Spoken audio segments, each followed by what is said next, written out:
Hello, I'm Anaya McHenry, and this is Crash Course History African American Studies Style. Do you wonder who has paved our way? Women have. Without women, there'll be no world or no life.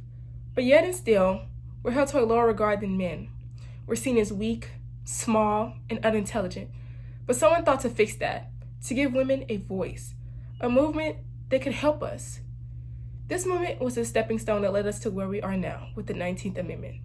Today, we're going to dive into the life and legacy of one of the most significant figures in women's rights movement, Elizabeth Cady Stanton. Her story, while often associated with the fight for women's suffrage, intersects with the history of African American rights in important ways, especially as she's challenged the social structures of her time.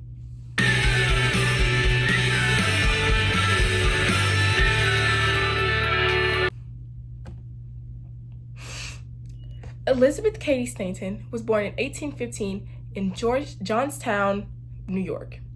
In a world where women's rights were severely restricted, she was raised in a family that valued education because of her father, Daniel Cady, being a noted lawyer. But her opportunities as a woman was limited. Early on, she saw firsthand the inequities in the legal system, including how women had no legal rights to property or their children once they married. Stanton was inspired by the ideas of the American Revolution, but noticed that those ideals were strangely absent when it came to women and people of color. Her desire to change this was ignited as she witnessed the injustice of slavery and the systematic oppression of African Americans, and this left a mark on her. Stanton was educated at the Torrey Female Seminary, a school focused on equipping women with the skills and knowledge they'll need for the intellectual and social challenges of the world. But even as a young woman, Stanton was frustrated. Why were women not allowed to vote, own property, or have a real say in the law that governed their lives?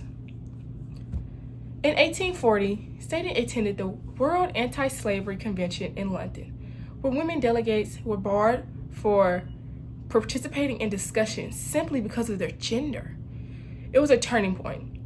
Stanton realized that women's fights for equality needed its own platform, its own movement. She would later say that this movement inspired her to fight for women's rights as passionately as she had fought for abolition. In 1848, Stanton, along with her friend Lucretia Mott, organized the first women's rights convention in Seneca Falls, New York. This event became a hallmark of the early women's suffrage movement, where Stanton delivered the Declaration of Sentiments. It was modeled after the Declaration of Independence and argued for women's rights to vote, own property, and have access to education. One of the key parts of this declaration was it calls for equality in all things, especially to vote. The 12 revolutions outlined the injustice women faced, including their lack of voting rights, lack of access to property, and the social norm that treated women as inferior to men. One resolution calling for women's suffrage caused a stir and was considered radical at the time. Stanton and Mott had the audacity to argue that women, just like men, should be included in the democratic process. But that's where things got tricky. At the convention, some of the early activists were divided on how to approach racial issues. The Seneca Falls Convention wasn't just a flash in the pan. It was a spark that lit the fire of a national movement for women's rights. But Stanton's activism wasn't just about the vote. She believed that women's liberation was about everything: access to education, control over their own bodies, the ability to make decisions in their marriage, and the right to have free from oppression. For the next few decades, Stanton worked tirelessly, writing speeches, delivering lectures, and forging alliances with other key figures in the movement, like Susan B. Anthony. Together, they became the face of the suffrage movement. But Stanton was also criticized by some of her contemporaries for her more radical ideas. She believed that women needed to change societal expectations of them, not just gain access to the rights men had. Over the years, Stanton faced fierce oppression, especially from men who believed that women were too delicate or emotional to engage in politics. But her response was clear. The legal and social structures of her time, she argued, were built to protect patriarchy, not people. And if those structures were ever going to change, women had to stand up and demand their place in society. Let's go to the thought bubble.